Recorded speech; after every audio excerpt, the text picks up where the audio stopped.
You're listening to There Ought to Be a Law, the Center for Auto Safety podcast with Executive Director Michael Brooks, Chief Engineer Fred Perkins, and hosted by me, Anthony Simino. For over 50 years, the Center for Auto Safety has worked to make cars safer.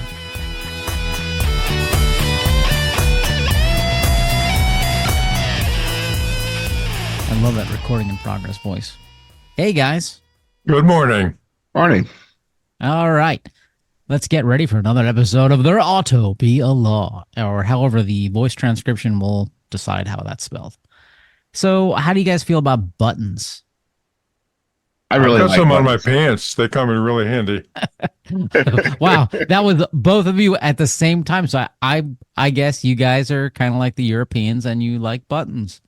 There's a article in Ars Technica talking about the new Euro NCAP tests due in 2026, which will encourage manufacturers to use separate physical controls for basic functions in an intuitive manner, limiting eyes off road time and therefore promote safer driving. Yes, this is about your cars removing buttons and putting it all on a touchscreen, which is a nightmare, or as Michael pointed out in, I believe, last week's episode, that someone couldn't start their car because they had to page through menu item after menu item to find the defrost function in a Tesla.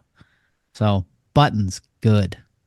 Yeah, buttons are great. I think the thing that I like most about buttons is that you know where they are, or with a little limited experience, you know exactly where they are and can use them without diverting your attention from the road. You know how to use your wiper fluid, you know where your defroster buttons are, and you're not scrolling through a menu to get to them. And so as manufacturers have tried to, do a lot of cost savings by migrating buttons into touchscreen and infotainment software, I think one area where we really need to be careful is when you're putting buttons that have a safety related feature to them, such as defrosters, wipers, lights. There are a lot of areas, hazards. There are a lot of areas of the car where people are going to be using these features in situations where they may not have time to scroll through a menu on the touchscreen in the vehicle, and there needs to be with the safety and performance and operational buttons, seat heaters, fine, put them into the touchscreen. Don't allow people to mess around with them while the vehicle's in motion, though. There has to be, some, I don't know, NHTSA's take has been to take about, 15 years now, maybe a little longer, to put out a research and to put out a list of guidelines for manufacturers to supposedly follow when they're building these vehicles. But we continue to see a lot of consumer complaints and just general problems with finding vehicle features in these menus. And that doesn't even take into account the fact that when you're driving a vehicle and you're having to use your defroster, for example, you shouldn't have to divert your attention from the road for an extended period of time to go through a menu to find that feature. That's dangerous. And that's what the Euro NCAP is essentially acknowledging, is that, buttons work a little better for safety purposes. And Euro NCAP is also, giving more points to cars that have buttons for those types of features. The problem here is that, buttons aren't cheap. Putting all this into a touchscreen and using software to do this is a lot less expensive. And so manufacturers like that. I don't know. I think I'm of the line that there's too many buttons in my car, mainly around the steering wheel. It took me 3 years to figure out what one button did. And it's an icon of a car with 3 waves, like 3 little lines going off the front of it. And that button only works if I had automatic lane control and adaptive cruise control in place. And it's a button that shouldn't exist, because that button, you press it and it says, hey, this is how close we're going to get you to the car in front of you. but there's no No, I is want that the less button that buttons. controls the radar's distance and where it's sensing? Yeah, So that it you don't, controls. it's, you'll be on the highway a lot and you'll see people who are using adaptive cruise control because they'll pass you and then they'll get back in the right lane and then a car in front of them will slow them down and they won't even realize they're slowing down because the system's doing it. And you'll go back, you'll pass them again and then you'll notice they look up and like, oh my God, my adaptive cruise control slowed me down. This guy just passed past me. I've got to speed up again. And so the distance that it starts slowing you behind another vehicle is probably, I'm guessing that's what Yeah, that button does. Well, Michael, you got to realize also that you're in Washington, and the imperative there is just to get ahead of somebody else. It's not to get anywhere in particular. So it's a little different psychology there. Speaking of psychology, why is it that the Europeans are so much more aggressive about acknowledging the blinding obvious than is NHTSA? They're way ahead in this particular aspect. They're way ahead in passenger uh, safety tests for their Euro NCAP. They're way ahead in terms of pedestrian safety. Is there something in the water in the U.S. that's slowing people down? fluoride. Yeah, I mean, they're also way ahead of us in actual um, results on the road. I mean, the carnage on the road in the United States compared to Europe is really astounding to me when you look at the numbers based on vehicle miles traveled. When you know there's similar populations, roughly similar land areas involved, the rates are almost, I think we have almost 3 times the rate of crashes and deaths and injuries than certainly fatal crashes than Europe does. So either we're just much worse drivers or they have a lot more safety that's put in place by law and regulation. Should we eat more baguettes and drink more champagne? Would that help, do you think? I don't know if that's Yes. good for my diet. Who cares? But I think I'm on board with that. So there's a related, continuing on the button theme. Forbes, we've got an article a link to this article, not an article linking to it, but a link to this article. Okay, shut up, Anthony. Just do the goddamn quote. From this article, it's talking about touchscreens and how consumers like them. So, quoting, customers find the experience more exciting, adds Brent Wickham, which sounds like a Ricky Gervais character, the head of CAD and user experience at Hydra Design Labs. And it's a great way for companies to expound on their brand. Wait, so I don't want to be more excited in my car. I mean, maybe I'm just getting older, but like this is not one. I do not want my car to be more exciting. I want it to be more boring driving it. And no, I do not want advertising and to remind myself all the time that, hey, you're driving brand X car. I mean, there's a giant logo on the steering wheel that I have to see all the time. What? Maybe, Anthony, maybe you shouldn't have bought a Maserati. Hey, look, my doctor prescribed me to buy a Maserati after you suggested putting tomato sauce inside my Lamborghini. Okay. That was Got a it. Fair enough. Fair enough. It was my Ferrari. I put tomato sauce in all my Italian supercars. I Uh, mean, I, the point. I mean, I guess the main point of this article was that 97% of the vehicles sold in the United States have at least one touch screen. Now, that screen is the screen being in the car. There's always going to be a screen in the car because you've got your reverse screen there to prevent backovers. When you put the car in reverse, there's going to be a screen that pops up and shows you what you're doing. But, it's not necessarily the screen that's the problem. It's kind of how many functions are embedded in that screen and, how large is that screen? How distracting is that screen? I don't know, some of the folks quoted in the article are in the industry and they're selling this stuff like the guy who claims it's exciting. I think when we look at feedback from consumers, the touchscreen electronics are the most complained about item in cars these days. So there's a pretty large gulf between the impressions of people who are making this technology versus the people who are buying it. Yeah. So back to my rant saying there's too many buttons on steering wheels. Now Tesla is working on a new. They're getting rid of the traditional steering wheel stalk. You know those little levers on the side where I always press them wrong when I try to clear my front windshield, and it said it cleans the back windshield. Well, Tesla's getting rid of those, and they're going to be using force touch buttons on the steering wheel to activate turn signals. I don't know how you control wipers on a Tesla, but now you got buttons on your steering wheel for turn signals, and I guess the European NCAP are like, yeah, you guys are not going to get a perfect safety rating anymore. So why is this a bad thing? Because I kind of like that idea. Like I want to push on the right side and make a left turn because I'm in Massachusetts. Well, if you got the buttons, you could have codes built into them. So three rapid taps turns on your rear windshield washer, and two rapid taps turns on your front windshield washer, and tap the left and the right to reset the engine, and a lot of possibilities there, all of which would be very confusing to somebody who isn't well versed in the owner's manual. And as you pointed out before, not everybody reads the owner's manual.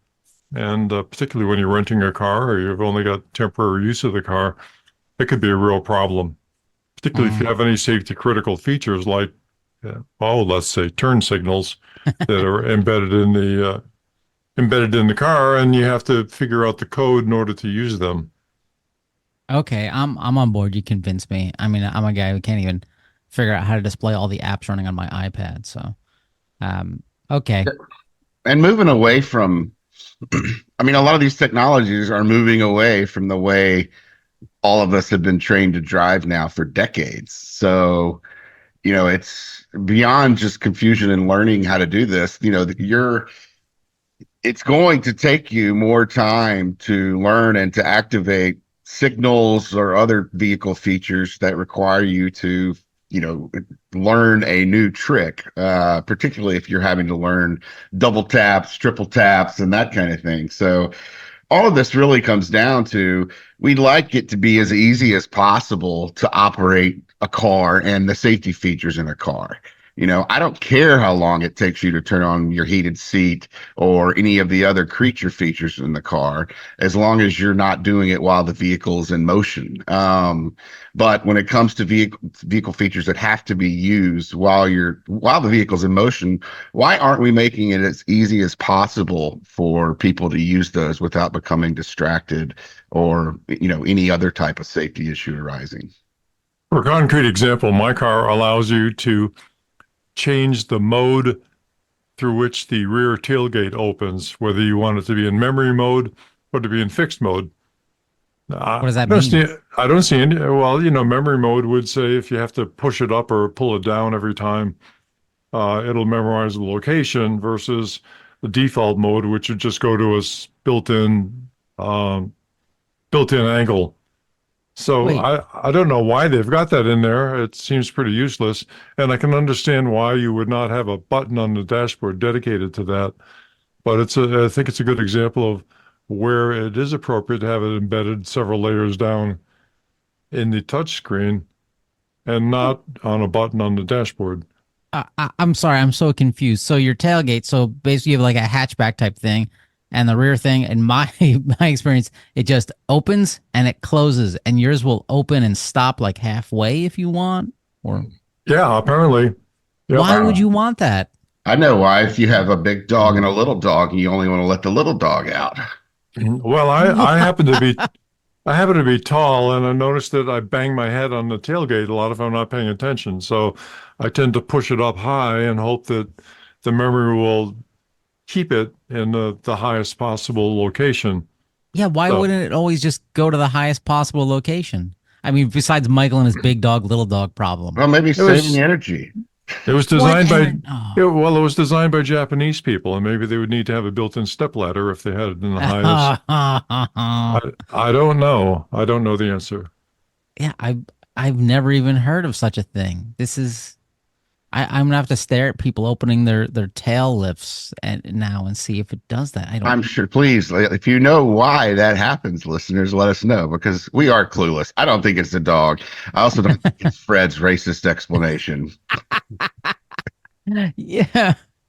It's more of a heightist Oh, explanation come because on. he's The just most bragging about Japanese how cars tall are he is. smaller. Don't pin that on me. I'm a nice guy.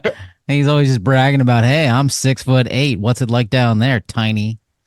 Uh, so okay, this is the craziest thing I've ever heard. But let's keep going with crazy because I think what you guys just described with these touchscreen buttons and whatnot, and we want cars to be as simple as possible and safe, and you don't have to worry about all this stuff. The two of you just made an argument for fully autonomous vehicles. That's right. Get rid of the driver. What could go wrong? We'll just, we'll all just be passengers, man. It'll be great. And Waymo has just gotten permission from Los Angeles to expand their uh, driverless taxi, robo taxi, hit random things, quit while going experiment on the public without their consent or permission or knowledge to the Los Angeles area. The California Public Utilities Commission, formerly known as GM Cruise's legal department, asterisks. I'm just kidding, just kidding. Have given the green light for Waymo to expand, and they don't have the exact date of when this is going to happen. Mainly because local leaders down there are like, yeah, no, no, no, no, no. We're not so happy about some people in Sacramento saying this is what's going to happen here when I do not believe driverless taxis are available in Sacramento, are they? No. I don't know if there's another company that might be working there, but I don't think so. Yeah, Um, but they LA is going to be LA is it's a different area. It's a different challenge than San Francisco. I'm not super familiar with both, but I know that we are already seeing some um stories come out of LA about problems and protests and other issues. So I don't think if LA is going to be any easier than San Francisco has been on Cruise and Waymo, but the lot remains to be seen here. When they deploy, where they deploy. Also, as I believe as part of this, Waymo has gotten permission to operate on highways and at higher speeds in California, which is the really interesting part for us because, one of our primary criticisms of these vehicles as their CEOs have come out and said they're going to save us all from ourselves is that they're not operating at speeds over 25 or 35 miles per hour. I mean, we are going to see far fewer crashes and far fewer fatal and injury crashes at those low speeds. So their data, however many millions of miles they say they're traveling, doesn't really mean quite as much. You can't compare it to the rest of us because we're out on interstates driving 70 plus and in very different conditions than these vehicles. So that's going to be something I think is worth following. And that is if these vehicles can ever get up to those speeds on Los Angeles interstates. exactly. Well, it's hard to see how adding thousands of automated cars to the traffic system in Los Angeles is going to help alleviate the traffic congestion problem. That just seems to be headed in exactly the wrong direction. But that's just me. These must be very smart people at the Public Utilities Commission there who have figured this out in ways that I simply don't understand. You heard it here first. Fred thinks the people of the California Public Utilities Commission are very smart people. From this article in MSN that we're talking about, LA County Supervisor Janice Hahn called the CPUC approval a dangerous decision. These robo taxis are far too untested, and Angelinos shouldn't be big tech's guinea pigs. I love that. She's absolutely right. Unfortunately, it seems in California, her voice doesn't matter because it happens at the state instead of the city level.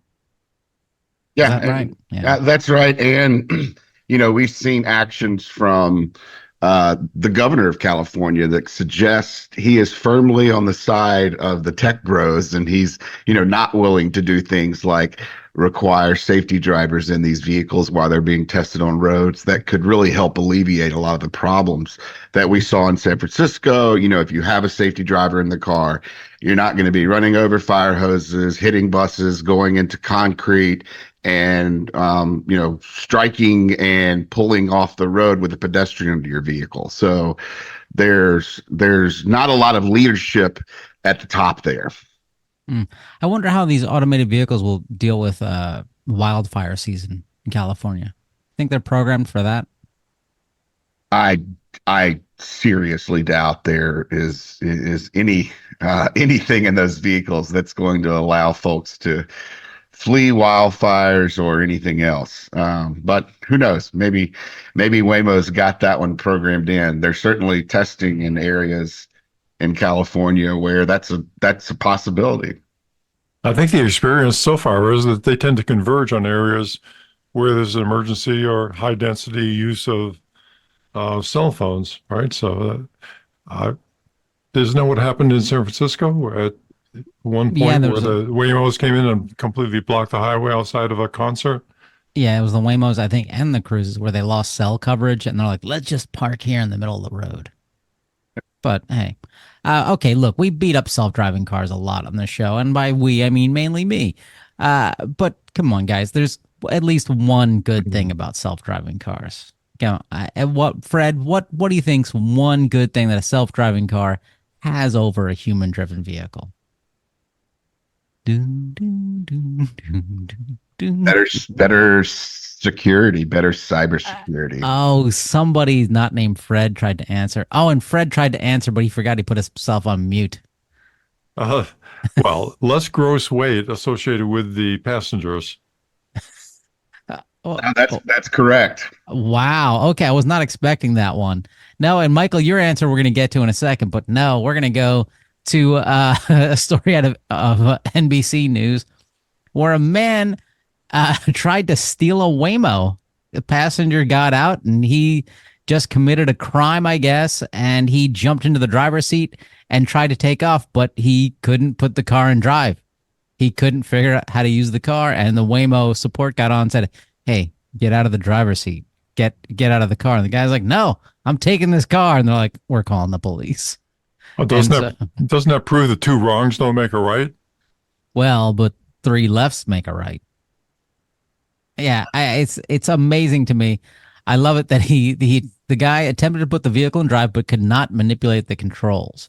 Now I don't know what that means, why he couldn't manipulate the controls, but I'm surprised that Waymo couldn't just like auto lock the Well, doors and be like, "You're there's stuck." a touch screen. We were just talking about that. Oh, the touch screen. Is that I don't know. Well, these are Jaguars. Do they actually have touch screens? They must. I don't know. Yeah, and Maybe, it's but it's a little confusing. I think the last article we were looking at on Waymo getting permission to operate in LA said, we don't really know, and they didn't really know what their plans were when it was going to be launched. But here we've got a Waymo vehicle operating in LA that just dropped off a passenger without a safety driver. So I'm not sure how to reconcile those two things. But in any case, we're not sure if the vehicle, the thief, they're calling him in the article, if the thief got into the driver's seat and was unable to control this, I think it's a Jaguar I-Pace.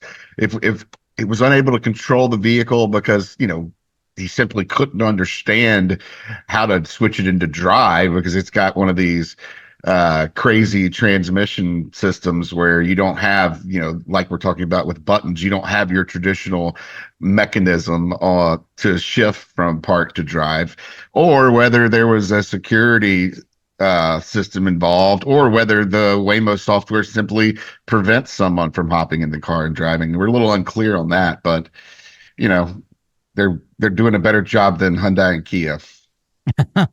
so, listeners, if you're gonna steal a car, if there's a large lidar array on the top of the car, move on to the next vehicle. Just don't try to steal self-driving cars because it's not gonna end well. Speaking of Hyundai Kia, this is I don't know if you guys run into this problem, but I had some friends over and they were bragging about one of their cars, about how everyone loves it and the dealership tried to buy it back during COVID. It's great. And I had to sit there and bite my tongue and be like, yeah, no, your car is awesome. And I wanted to hand them a USB cable. I didn't because I want to have a couple of friends in my Well, it's a spare key. life. All right. So Michael, you mentioned national security issues here. So the Biden administration recently took on national security threats from cars, and I know you've discussed this, and we have this listed on our EV page where people are like, "Oh, the Chinese, they're gonna own the EV market and batteries because fear." But your take is more of the issue is more cybersecurity. So Yeah, and that's typically in the context of autonomous vehicle manufacturers pushing legislation under the guise that if they aren't given all of this corporate welfare from our government to roll out their vehicles and treat us like guinea pigs, that China is somehow going to magically take over the industry and build this unicorn of a vehicle that no one has seen yet. They're also concerned with EVs, mainly because China's just one of the China's companies has just surpassed Tesla as the largest EV manufacturer in the world. So they're building a lot of EVs, and the United States government has been pushing really hard, both in our infrastructure and in other ways through subsidies and other things to get more of us into EVs. And there are laudable goals behind a lot of that. But in this case, these cars, what this really addresses are just connected vehicles generally. It's not just AVs, not just EVs. It's really any of our cars that are connecting, that are collecting data. They're worried that, a lot of these electronics are not being made in America. They're being made in China. They're being made in Hong Kong and Korea and in a lot of other places in the world. And some of these places where they're being made or where their supply might be coming from, even very small parts of a vehicle, are not friendly to the United States from a national security standpoint. And we're taking all this technology, we're sticking it in our cars, and then we're driving around. And we're not aware, you don't know all the data that's being collected on you by your computer at any one moment. It's really difficult to figure out what your car is collecting on you at any one moment. There are cameras that are constantly collecting data. There's GPS in many of these vehicles. Your communications are going through some of these vehicle systems. There's a lot of data there, and that data can be used by bad actors in other countries, by intelligence agencies in other countries, and in many ways that could compromise the national security of individual Americans or our country as a whole. So the Biden administration has essentially ordered the Department of Commerce to start a rulemaking to look into this, and basically from a from the initial from an initial standpoint, they just want to figure out, what's going on, where are these threats, where are they coming from, and something that's interesting about this to me is that they're targeting specific countries, kind of the usual suspects: China, Iran, North Korea, but some guy in France could create something, and it could be spying on us all the time. And if it's in a car, but we have, there's not going to be an executive order that's targeting that. So it's kind of it's directed at, adversaries of the United States, but it's not necessarily directed at protecting personal data from reaching the marketplace, especially in countries that we might have good relations with. So it's somewhat of a half-assed approach, I guess, it might protect national security, but it's not a top-down solution. It's not the kind of the ultimate cyber solution that we'd like to see in vehicles, that gives customers control of this information and, prevents manufacturers from collecting that data and selling it on or using it in ways that we're not comfortable with as consumers.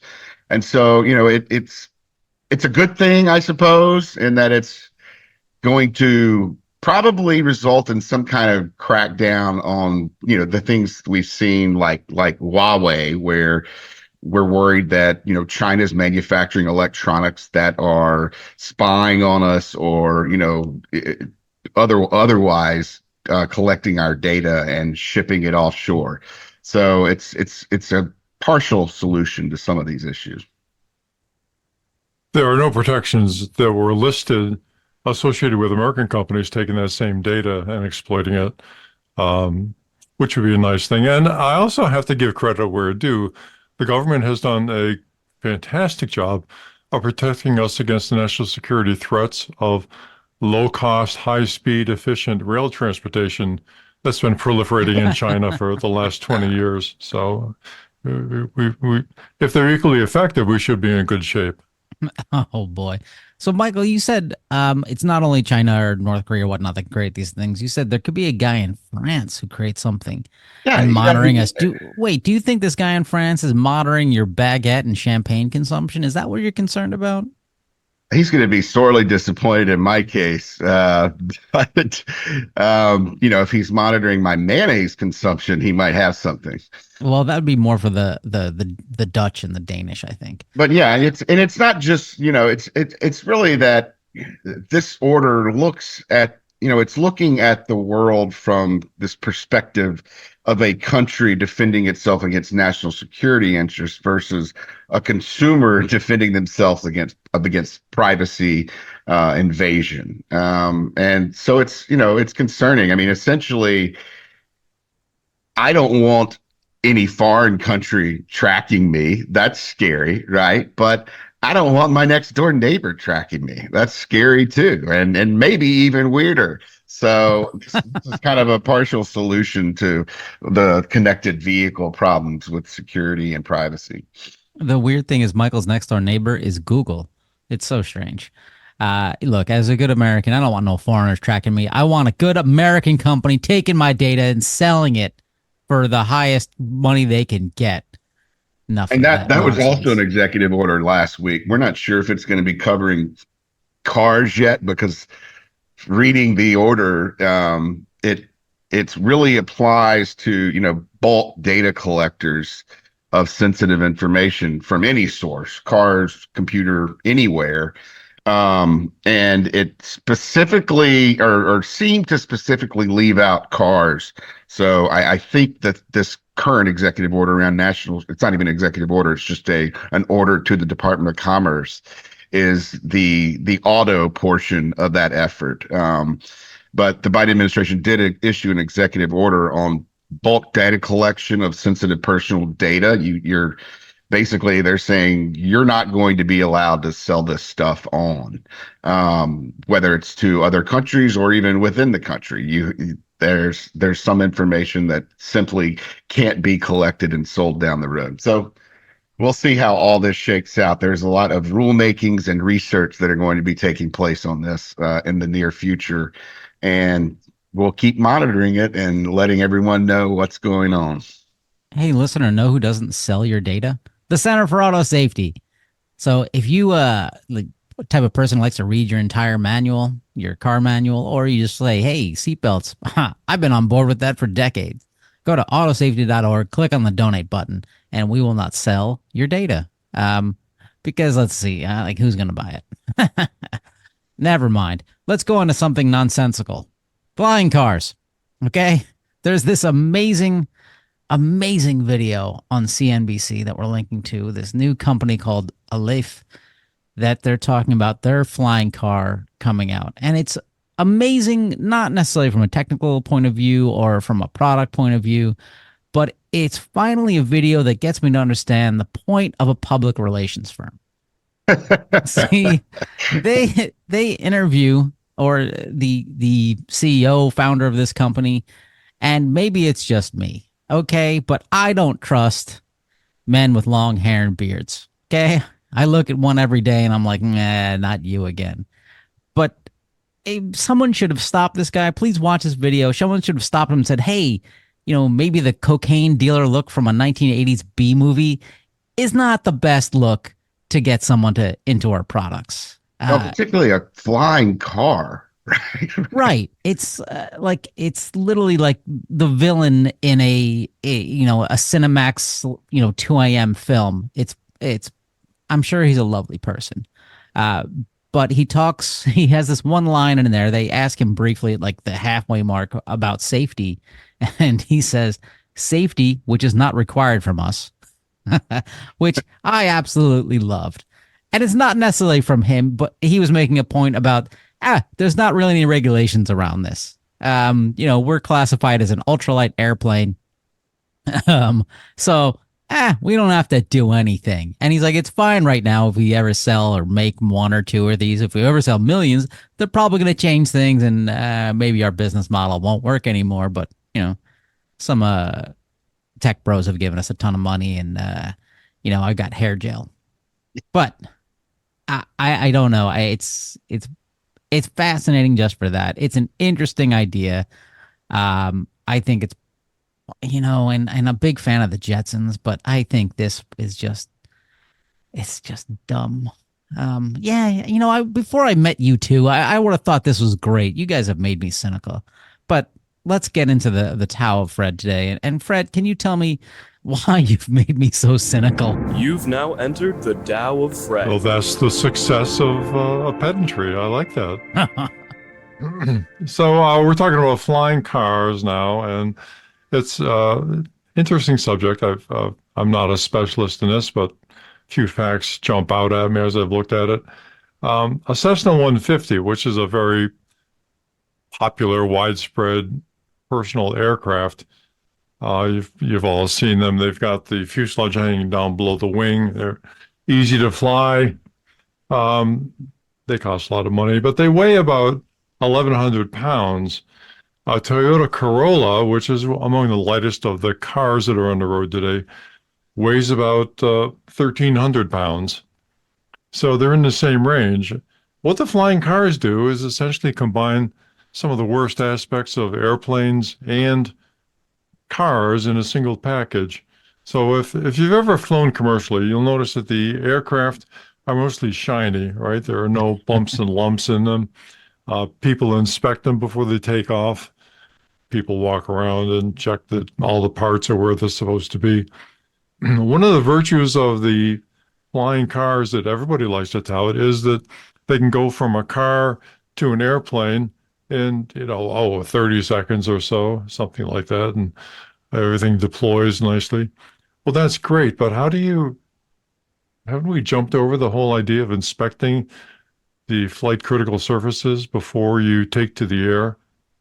They, I think that's probably an important step because not only for the people in the car, but for people under the car, when there are many more of the latter than the former.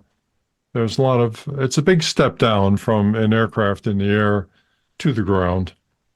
The history of these, though, is that in 1937, the Aerobeel took its maiden flight, marking a significant milestone in aviation history. It was the first flying car. Studebaker actually got behind it, and Studebaker ordered 5 units of the car. 20 years later, when the company finally folded, those 5 cars were the entire production. Wow, I want to start a company that we only do 5 things and lasts 20 years. Yeah, it was pretty That's good. I thought the guy had a pretty good run from that. that's I like a that. I mean, it sounds exhausting the level of BS you have to keep pumping out, but I could do it. Well, and that keeps popping up. The Airphibian in 1950 became the first roadable aircraft approved by the Civil Aviation Administration. And this particular car was able to operate as a car or fly, or actually it was waterproof, so you could actually land it in water too. So it served all purposes. It too was a commercial failure. So since nothing has worked, hey, let's get SpaceX behind it. They apparently are supporting a startup called let's see, what is it called now? I can't remember what it's called. Oh, the Model A. Anyway, they are touting the fact that they have 2,850 pre-orders the most ever for an aircraft, This which is is, the company that we were just talking about. A Yeah. Leaf, I think, is the name of the company. Yeah, I didn't realize SpaceX was funding these guys. yeah. They must be getting some massive government subsidies. I think it's just maybe the same one. I think you're right. Liberties. No, this Yes. is a different one. This is Oh. PAL V International, Oh. and oh, there's no way it's the same one. It is the same one. Okay, I'm confused. Anyway, the point is they've got 2850 pre-orders. So I looked into what that means. That means they have a $150 refundable deposit for the aircraft. So this is not exactly a heavy commitment from the potential consumers. And the price that's anticipated for these is $300,000 per vehicle. Now, the advertising goes long to say that these vehicles can save you, oh, I don't know, 15 minutes for a 30-minute trip before the batteries run down to zero, assuming you take off fully charged. And I guess a lot of people, need to save that kind of money for a 15-minute trip to grandma's house. But probably not me. I'm probably not going to be in the market for these. There's a lot of companies out there, though, who are looking at modern technology, battery power, high density batteries, lightweight materials, and hopefully the absence of pesky regulations to allow them to put these flying cars on the road. There's a PAL-V, which they assert is the world's first flying car, despite the other flying cars that have been out there. $300,000 Liberty Sport PAL-V. There's the Klein Vision Air Car. There's a Samson Sky Switchblade, Aleph flying car, the Doroni H1, Terrafugia's roadable airplane. Wait, did you look? One of these is called a Switchblade. Switchblade, yeah. Have you seen this? I mean, So they need a marketing department. they have Swiss Army fan uh, engineers working for them apparently, because what happens is the wings kind of fold into the fuselage and the tail folds into the fuselage. So it's very much like the Transformers. Huh. And when you're driving down the road and you become impatient, you push a button, the tail pops out, the wings pop out, and you speed up. And apparently, in response to your popping out the wings, you've got a clear road ahead of you. I'm not sure how that works. But then off it goes into the wild blue yonder. Or into the overpass right in front of it that it didn't see. Another possibility, yeah. Well, one of the things you notice about airplanes is they tend to be well maintained and inspected before they go into the air. So it's not clear to me how something that's an automobile, but much lighter than a standard automobile, right? Because you're going to have both the airplane and the car functions in there, can withstand road dirt, abrasions, bumps, and bruises, and still be secure enough to just push a button and fly off into the world. I mean, more power to them if they can do it. One of them is truly bizarre, the one that Anthony was talking about earlier, which is basically a mesh surface over catamaran structure, and it's filled up with 8 fans, fore and aft, and it goes up into the air, and then it turns sideways and flies through the air as though it were a biplane. Truly bizarre, covered with metal mesh, which means it won't actually be able to fly like a biplane, but that's another detail. And then it has a cockpit that spins on its axis 90 degrees once you're in the air so that this thing can fly sideways through the air. All of which is supposed to be safer than a normal car. Interestingly, like the Switchblade in particular, the advertising that comes with it says it takes safety to a whole new level with front and rear crumple zones. Good idea. Side intrusion and overall protection. Again, good idea. Disc brakes and whole vehicle parachute. So that's good. I Optional. love that part. Yeah. Optional landing height, audible call out, and autopilot. I'm not sure what that's all about. And then to conclude by saying the design of the vehicle allows pilots to land and take off more safely.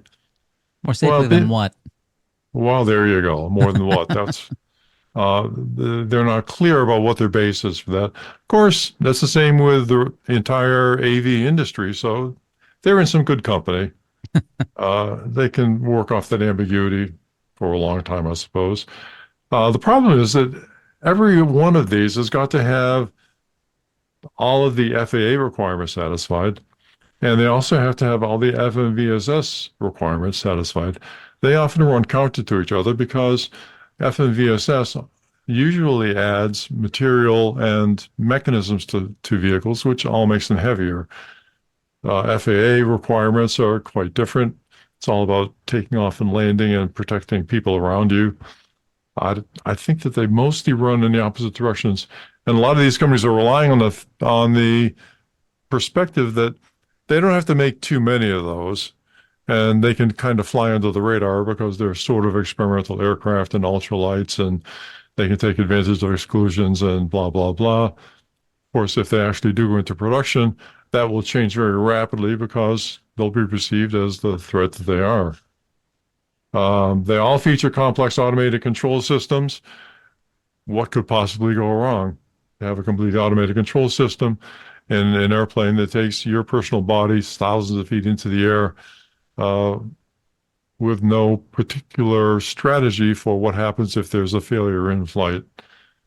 But maybe the whole vehicle parachutes takes care of all possibilities, except that, you never know where that's going to land. But hey, maybe they'll have automatic steering for those too.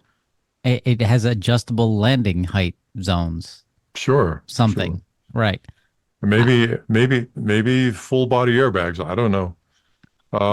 What I find encouraging about all of this is that all of these companies have received lots of funding. And so I want to make a separate call, and I apologize. Look, if you're a billionaire and you think your bank account equals your intelligence, reach out to me.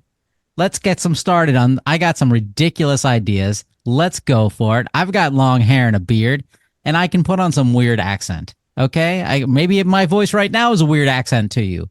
Let's do this. Let's get together and do this. I think people have to listen to the first video to really get the idea about the accent for this guy who's selling us these flying cars.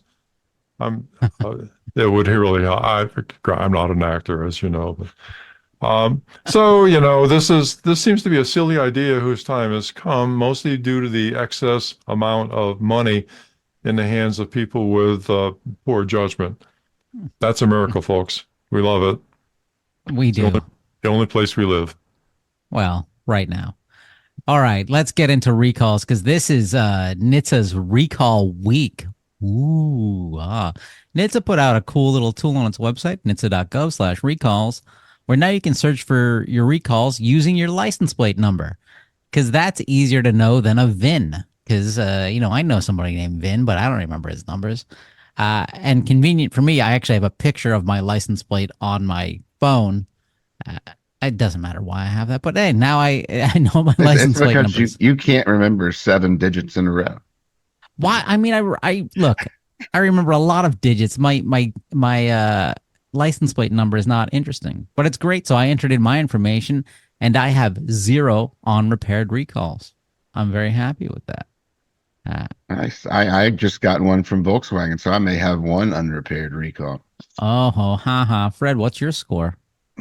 I remember all 10 digits. I do it every time. Wait, you have 10? Oh, you remember your VIN? No, I remember the 10 digits. 0, 1, 2, 3. Oh, God. Fred I never Perkins, fail. former missile defense engineer. Yeah, good. So even easier in binary logic. You only got to do the 0 and the 1. Yeah. That works out very well for me. So okay. So I just completely lost my thought. Okay, so this is the week. This is the week where you hear a lot about recalls. It's recall week, and it usually coincides with the daylight savings time coming into effect. And it's kind of that reminder that when you set your clock to meet the new time, you also should be checking your vehicle for recalls. We would advise that folks check more than just once a year, but certainly, give it a go to the NHTSA website and check out their new service where you can look it up by your plate. But one of the things that never mind. Oh, Michael's brain is My broken. Let's see brain if is I can. broken today. I just lost it. I was thinking about another recall story that was on the Well, agenda today. I've got one that's is tangentially related. So this is another article from MSN about Ford. 54% of their technicians must complete training by April 1st, or their recall claims will be rejected. Ford Motor Company is requiring its dealerships to complete training of shop technicians by April 1st, including a newly required course on supplemental restraints that include airbags or risk not getting paid for certain repairs. According to Ford, only 46% of their repair techs have completed training to perform field service actions. That's disturbing. I mean, Ford just did Ford, kind of leads in recalls, Oh, and they do, without question, in the last few years. yeah, and so now what? 54% of their techs at the dealership, and the reason you go to the dealership is, hey, I've got a recall, or I really like their coffee. These are why you go to the dealer to get things fixed. And more than half of their techs are not qualified to do these things. Yeah, that's one part of the problem. The other part of the problem is that, some of these technicians are, willfully not doing proper recall inspections or repairs and then indicating that those repairs have been completed, which is a serious problem, particularly when you've got Takata airbags that are in a vehicle and are 20 years old and really need to be removed and replaced as soon as possible. So, Ford having found out that they have all these problems recently is there was also a whistleblower filing. Ford's going back and essentially trying to retrain their service managers and dealers in how you need to respond on recalls. Maybe remind them that there are a lot of federal laws involved here that have significant penalties if you keep screwing around, and some other things like that. But this is kind of the follow up action taken on the story we discussed last week about Ford and airbag problems. Oh boy. This could So have some unanticipated consequences. For example, if a dealer realizes they're not going to get paid for doing these repairs, they might just refuse to do the repairs, tell it to go somewhere else. So I'm not clear how Ford's going to manage that. But giving credit where due, Ford is, trying to upgrade their service capability. So good for them. yeah, it makes me wonder, like, how are other manufacturers repair techs? Like, I wonder what rate, or is Ford just an outlier here? I doubt. Usually, when there's one, there's more, I guess, Yeah. in the industry. But and, it's scary to think about. But we've always thought that might be a problem because you basically the system is set up so that when a dealer performs a recall, they are reimbursed from the manufacturer for their time. They receive the parts from the manufacturer for free. So they are reimbursed, which provides an incentive for, nefarious service folks to check yeah, we've done the recall box or whatever they do in the software to indicate that it's been performed, when it hasn't been. Some recalls, there are failure rates that are relatively low. You might see one failure out of every, 1,000 vehicles, or even one failure out of every 10,000 vehicles. And there's a reasonable chance that a tech could check the recall done box when it's not done, and then you might not see that safety issue develop on that vehicle and they get off scot-free. um, so it's a concern of ours that this could be going on at dealers across the country, and that recalls aren't being properly inspected, aren't the vehicles aren't being properly repaired. And that's really something I think NHTSA might want to take a look at. It Whether it's by surveying manufacturers, or having manufacturers conduct some type of audit across all of their recalls to determine, what percentage of vehicles are being submitted for a recall repair and then are coming out of the dealership without a repair. Because that's a pretty significant violation of the Safety Act, and something that obviously we don't want happening. Michael, wasn't there a related problem with the Firestone tire recall? I seem to recall that there were a lot of fraudulent returns, and Firestone actually had to modify the process, require the people drilled a big hole in the sidewall before they would reimburse them for tires that had been recalled. Do you remember anything like that? I think there were some folks who were because what was happening was people were bringing in their cars for these recalls and they were functionally taking off in what are many cases very new tires with low mileage.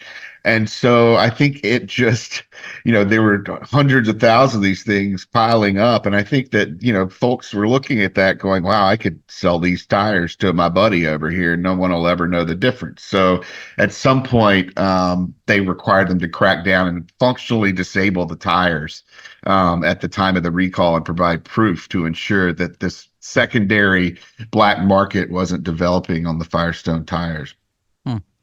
Let's get into specific recalls now.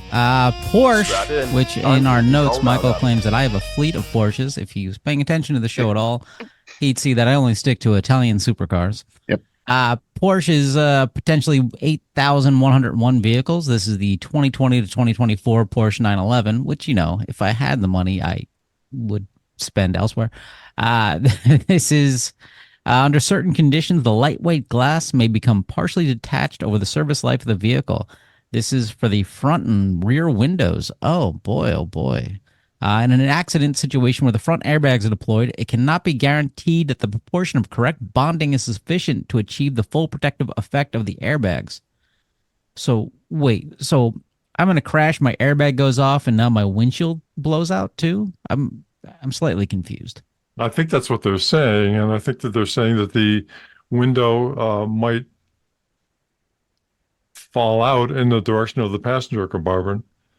That's that's what it would have to do in order to impede the use of the airbag. So apparently, a lot of things can happen, most of them bad, associated with these improperly glued windshields. Right. And so the safety risk that's described by Porsche is, the rear glass and the front windshield have a bonding problem. Some point in the manufacturing, they aren't stuck to the vehicle as well as they should be. And what the safety risk is described as, in an accident situation where front airbags are deployed, doesn't mention the rear rear window here. So maybe the rear glass can possibly pop off and cause other safety issues, threats to people on the road, ejection problems in crashes. But the front windshield, it says it cannot be guaranteed when the front airbags are deployed that the proportion of correct bonding is sufficient to achieve the full protective effect of the airbags. And to me, that suggests that, the windshield being in place is necessary for the airbags to properly protect the occupant. Maybe the airbag design is such that the windshield being there holds it into the proper place so that it's protecting the occupant. It's a little unclear. This recall is just a little unclear about exactly what the damage or the problem is. They say that, no consumers, which is an odd way to put it, but they say no consumers have witnessed a lack of adhesion of the windshield to the body was never observed by a customer. So apparently this has not happened to someone, but Porsche has figured it out and is now putting out a recall on a lot of vehicles. It's 8,000 vehicles involved. That's a fairly high number for Porsche. Wait, so how does no one report this? And I'm like, wait a second, we figured this out. I'm slightly.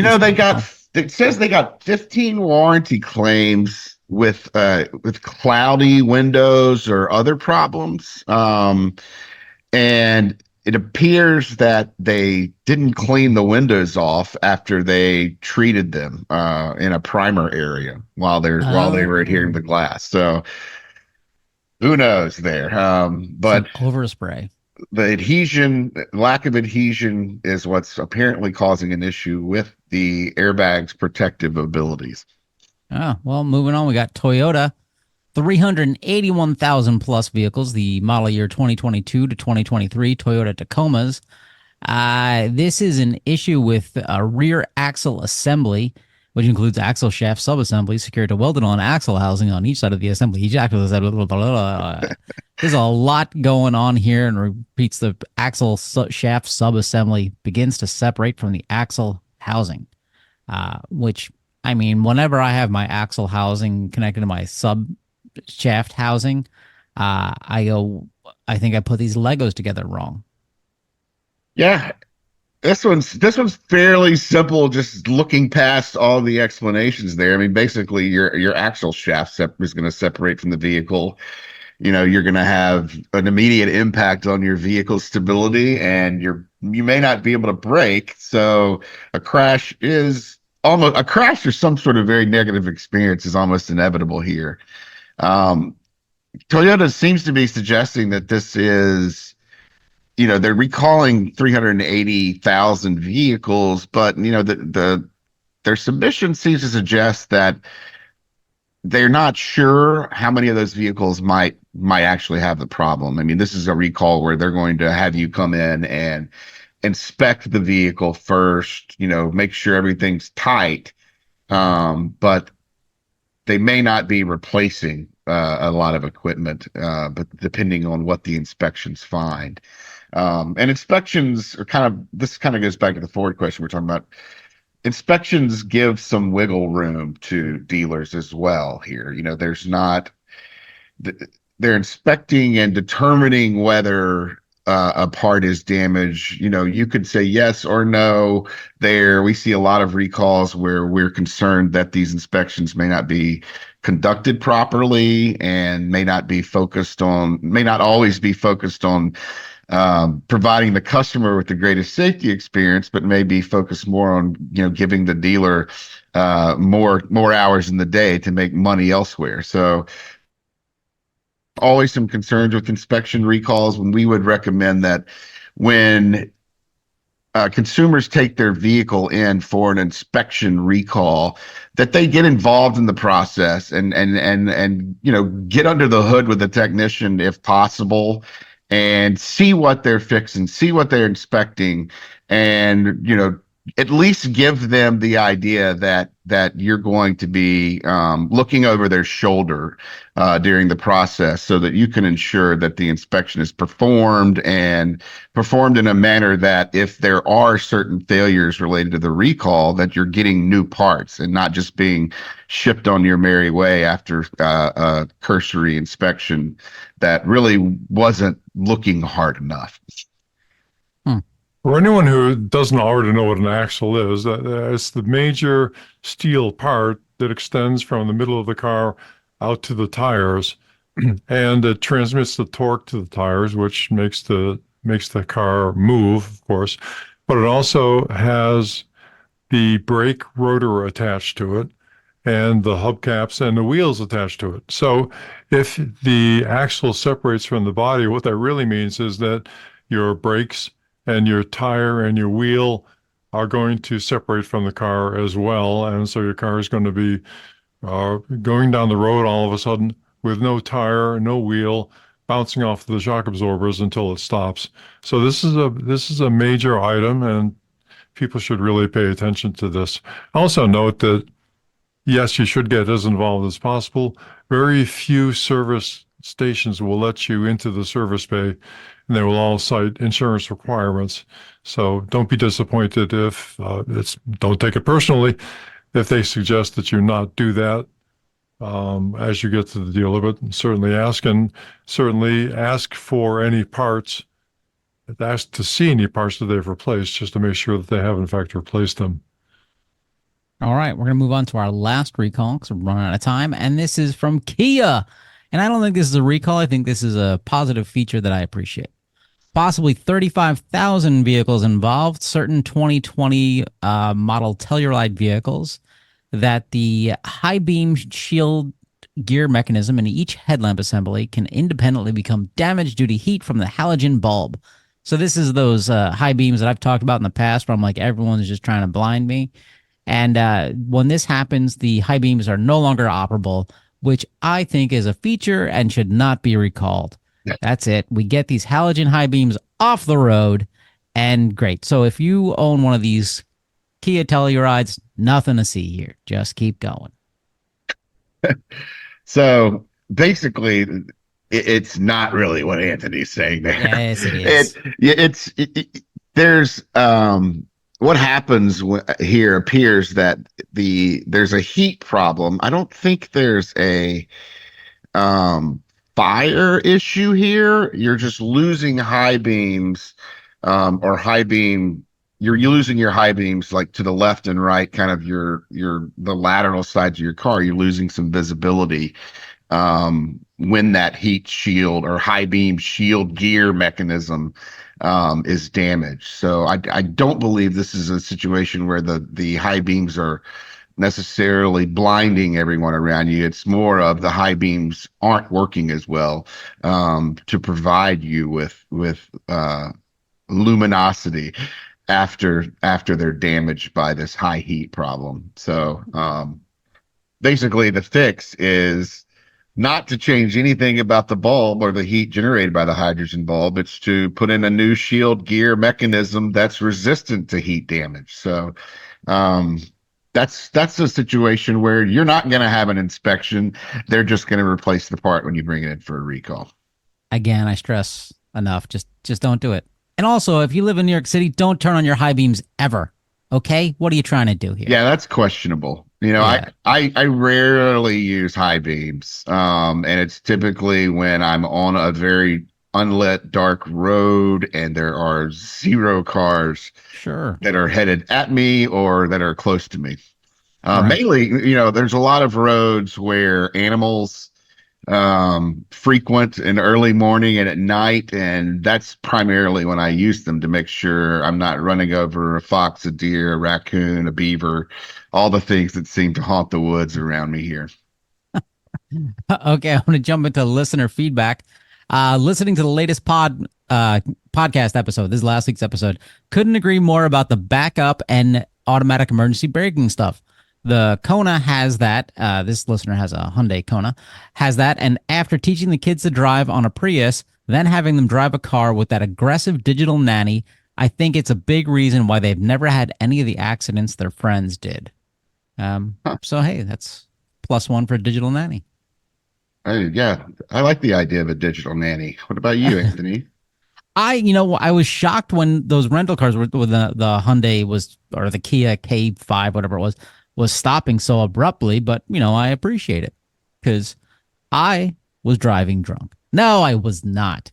But let's jump onto something fun and end this episode. There's a fun video clip we'll put up. This is from the 1980s of people reacting to California's DUI laws. And I'm just going to quote from it. It's kind of getting communist when a fella put in a hard day's work, put in 11 to 12 hours a day, and then get in your truck and at least drink 1 or 2 beers. And those damn communists are preventing me from drinking 1 to 2 beers, which just, how far was this guy's commute? Who knows? But there's a lot of we keep seeing these just absurd pushbacks on some of the safety tech that's coming into play. I mean, what's on my mind right now, because we just filed a comment with NHTSA yesterday, is on the